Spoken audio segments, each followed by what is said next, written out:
let's say you want them to do something and you start pinging them like this. This is like very bad. You're just gonna tilt them. If you want to tilt them, at least ping the worded ping.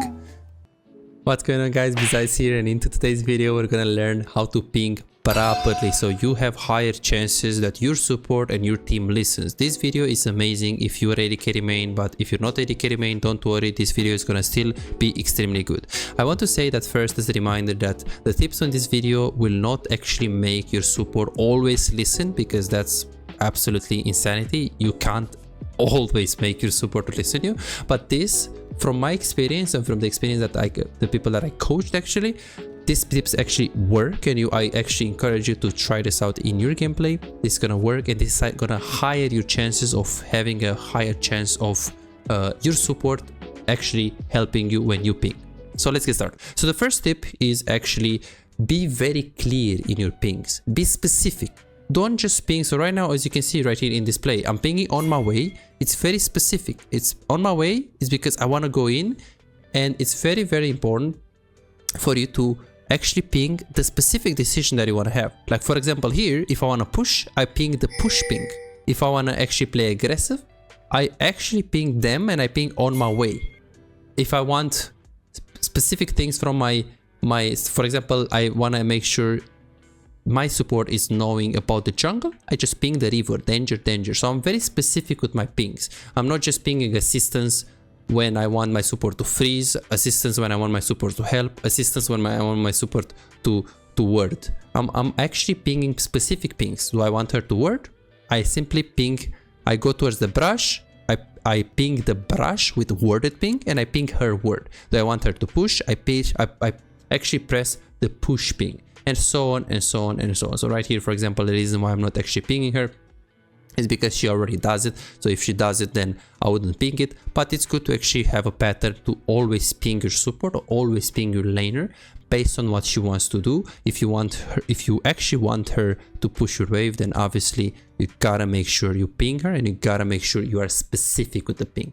The next rule is extremely important, and it is do not ping too aggressively. Don't ping too much. Maximum from my experience is basically 2 pings. You can also go for 3 if you really want it, but I feel like 1 is a little bit too little because they will probably not hear it and not see it, and obviously 2 is kind of the sweet spot. 3 is a bit too much. Some people will tilt, so that's the thing that you need to make sure you don't do. You ping like 5 times. So the worst thing that I would not do is like you go on the, let's say you want them to do something and you start pinging them like this. This is like very bad. You're just gonna tilt them. If you want to tilt them, at least ping the worded ping obviously, but don't actually do not actually ping. Like for example, if you want your support to do something, or if you want to support word, then just word here, and eventually you can also ping the word, even though I don't personally necessarily recommend this kind of playstyle, because obviously when you're gonna ping someone from your teammates, they might actually tilt. So I wouldn't do that. I will just ping this one, and then I will ping my word. That's what personally I would do. So this is why also when my teammates are at Nashor and I'm recalling here, I will never ping them danger. I will always ping my head danger. So when they look at the minimap, they will be like, oh shit, the AD carry is recalling, or the bard is recalling, we just back off. That's why I don't recommend you, if someone is on the river or someone is forcing the play, to ping the head of the guy like this. You never ping the head of the guy. You always ping, let's say this guy is in danger and I'm jungle tracking, I will ping the river. Danger. Again, 2 pings, not 5, not 6, and never ping on the head of someone. And what you can do as well, you can ping, let's say 2 ping. I ping 2 times, then I press tab, and then I press alive on the enemy jungle. That's what I personally like to do. And of course, in later stages, if it's like Baron, it's a do or die situation, and you ping 6 times because you want them to just go for the Nashor, that's fine. That is the exception. But if you just want your AD carry to just push with you, help you push in the lane phase, I would not, 100%, I would not actually ping 3 times. I would ping. And again, same thing, if your ally is on bot lane and you want him to push, don't ping him like this. You ping the wave. You ping exactly what you want him to do. So you ping the wave specifically, and you ping the push ping, okay? So you gotta be very specific. Just think about you play with a monkey, okay? The monkey won't know how to play. Support players are monkeys. So you need to make sure you bring it properly. Are you an AD carry main struggling to make an impact in your games? Is your damage output disappointingly low, leaving you feeling frustrated and powerless in the role you love? Introducing our specialized coaching program designed to supercharge your AD carry performance. Imagine a world where your damage, decision making and farming skills are 10 times better and the outcome of your games is no longer left to chance. Meet Chase, just like you, he was once stuck in the same position, facing low damage and inconsistency in his games. Let's see what happened after his coaching experience, from Diamond 4 to Master Tier. Wow! And here is Jordan and Brett, both transformed into formidable AD carry after the coaching session. These success stories aren't just isolated cases, they are a part of a community of over 3,243 players who benefited from the coaching program. If it worked for them, why not for you? Picture yourself as an unstoppable AD carry. It's not a dream, it's your potential with the coaching session. Don't wait any longer, visit Visite.com, book your coaching and become the AD carry the enemy team hates to play against. Need to make sure you ping it properly, because if you don't ping properly and you ping too much or too aggressive, they won't listen. So remember, 2 pings is enough, and when it comes to better Nashor, you can ping 6 pings, so it doesn't really matter. And something else, by the way, never ping like this. This doesn't mean anything. If you ping this on the wave, what do you want me to do if I'm support? Do you want me to trim the wave, to push, to freeze? Or do you want me to just auto-attack to trim the wave? Or tell me what to do, right? Like, this doesn't mean anything. I saw a lot of AD carries, they ping like this. What do you mean? I'm like, watch the wave? I mean, I'm looking at it, okay, what do I do? So this is kind of like the worst ping. Also, the pings have a visual, like they need to be, seen, and they also need to be heard. This is why if someone is coming from the river, I always ping with the red ping, because you can hear it. Boop. Boop, you hear it, it's really loud, right? So it's very, very important to use both ways of the ping. This is why this one is a worse ping, because it's very pleasing ping. This one, you hear it and you actually unconsciously you hear it in your mind. Get the fuck out of there. You can't stay there. Get out. This ping is like, someone is coming. Be careful. Like if you're pinging like this or like this. This is okay. This is okay as well. I would prefer the danger ping, but this is okay. Obviously, like right here, for example, in this case, my jungle is getting pranked. They have prio. I ping 2 times. Danger, danger. Just 2 times. I don't ping 5 times. I don't ping 6 times. In this case, I could pick 3 or 4 times because I want to make sure Udyr is safe. So this is exception from the rule of only 2 pings. But as a rule of thumb, if you just want to ping your support and you want him to do something in the next 3 to 5 seconds, I would recommend 2 pings. That's just better. The next tip is just a short tip, and it's actually extremely helpful if you're in the later stages as an AD carry and you want to make calls, you want to ping. It's extremely crucial for you to ping at the right time. What I mean by that is that at the right time, you want to make sure you avoid for as much as possible you ping someone as he's fighting. So take a look at this fight. Look at this. So we're trying to look at exactly when I ping for Baron Nashor. We have a very good composition to actually do Baron Nashor because we have multiple. We have Viego, Kraken Slayer, we have Varus on hit, we have Ezreal, and we have Yone. So we have a lot of Kraken Slayer, true damage kind of team composition, and I'm also 2 items on Ezreal. So now, instead of doing right now doing Nashor, you can see that I actually don't ping the Nashor because they are here and now they are inside of a fight. So I could obviously try to ping as the people are fighting, right?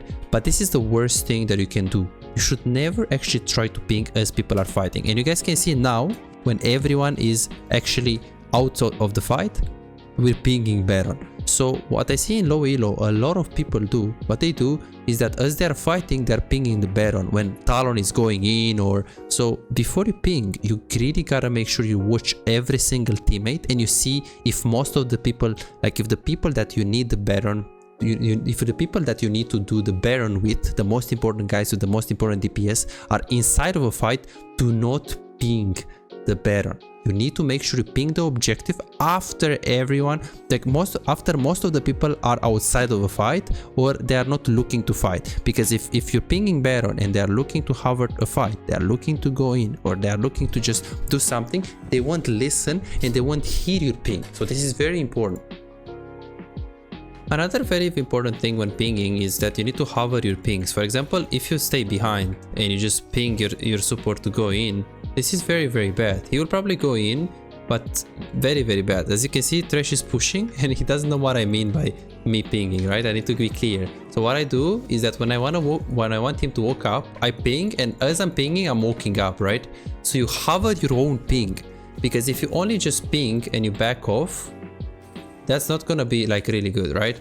That's not gonna be really good. So what you do is literally, even before you're pinging, you can literally like walk up a little bit, but what you shouldn't do is that you should avoid for as much as possible to do what like many players will do, which is like they stay behind and they just ping on my way, on my way. That would be like really, really, really bad, because no one is really gonna do anything. No one is gonna really do anything. So every time when you ping, like for example, if you ping back on the river, careful jungle, I back off as well like this. Like you never try to, you know, ping on my way and just look at him. I see this problem. A lot of players have this problem. Okay, so let's take a look at this. So now we just need to freeze. We just need to let the wave come into us.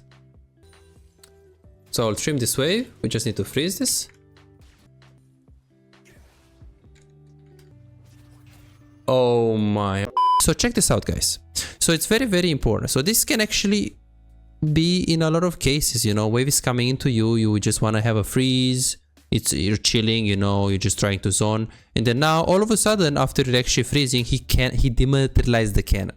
So you have to actually ask yourself, hey, what do I do now? Do I just keep freezing or do I just push? Well, you have to ask yourself, how is my wave? Did he completely screw up my wave?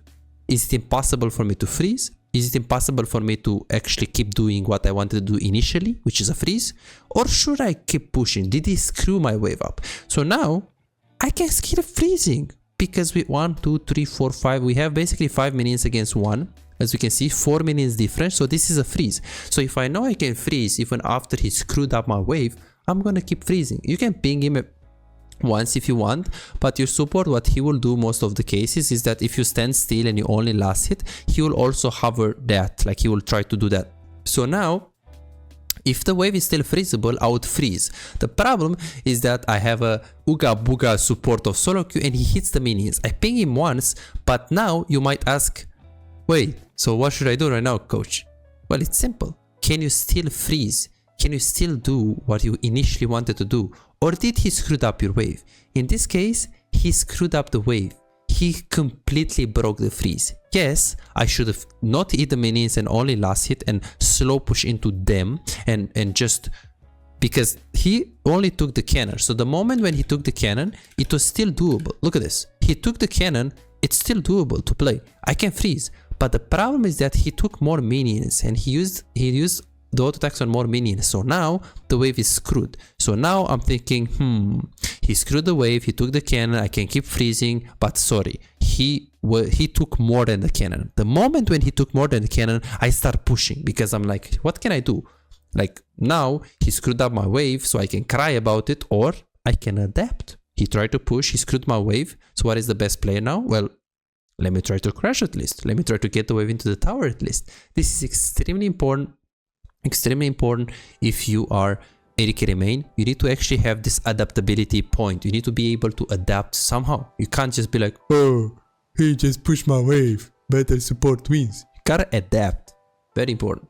$5. If you have problems improving and getting better in the game faster but cannot afford booking coaching, on my Patreon you can access more than 627 VOD reviews, premium videos about how to wave management, mid-game macro, and tier lists that will show you the best champions to climb and to improve for your elo. And these are not on YouTube, this is only on Patreon, they're exclusive. Moreover, you can participate in the free coaching waiting list to get a premium VOD review. I'm giving away 2 free VOD reviews every single week. All what you need to do is simple 2-step process. Subscribe to my Patreon and share your OPGG and voila, you are on the waiting list. You're gonna get a personalized VOD review for any game in your match history. For just $5, you get not only the free VOD review, but a whole bunch of exclusive benefits that will supercharge your gaming experience. It's a small investment for a big return. and it's just $5. It's no brainer, right? But here is the deal, you've got to act quickly. The waiting list is already filling up fast. 55 people already subscribed to the Patreon, and there are 6 people that they already are on board, they are on the waiting list, and more are joining every moment. Now, do you want to secure your spot for a free VOD review? Go ahead on my Patreon and reserve it right now.